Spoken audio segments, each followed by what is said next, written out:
Sehatry ny fambolena ndray kosa tafiditra tanteraka ao anatin'ny vanim-potoana fiakaran'ny Vary Aloha isika amin'izao fotoana izao.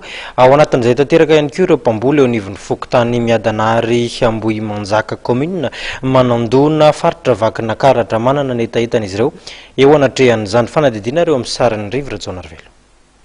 Iray amin'ireo mpamboly mampiatra ny fambolena Vary Aloha Rajoely Manana, mpamboly monina eto amin'ny Fokontany Miadanary Ambohimanjaka, kaominina Manandona, faritra Vakinankaratra.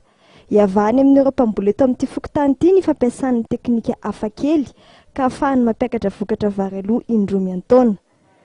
Mampiakatra ny vokatra Vary Aloha ity raim-pianakaviana ity amin'izao fotoana izao ary manodidina ny 20 taona eo ny vary miakatra amin'ny tanimbary Voleny amin'ity fiakaran'ny Vary Aloha voalohany ity. Amin'ny ankapobeny zany dia 5 taona isaky ny hektara no vary miakatra eto. Ny ankapobeny zany mamokatra ny manodidina zany amin'izao fotoana izao mamokatra eo amin'ny 20 taona eo, 20 taona eo zany amin'izao fotoana izao.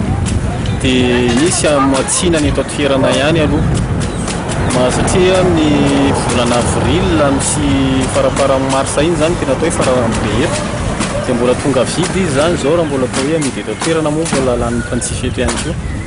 Nefa mbola azo atao tsara zany hoe mamboly Vary Aloha efa miakatra ny vokatra iny mbola afaka mijinja kolokolo ihany koa rehefa aveo.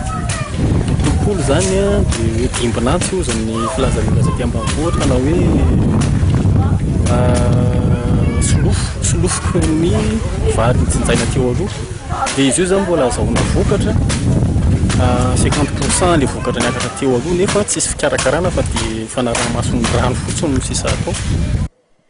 Ny fahabetsahan'ny rano tena isan'ny antoka amin'ny fahatsaran'ny vokatra amin'ity teknika hafakely entin'ny Rajoely Manana ity. Amin'izay fotoana izay dia mitovy amin'ny vokatra amin'ny Vary Aloha miakatra amin'ny ampahany voalohany, ny vokatra miakatra amin'ny ampahany faharoa.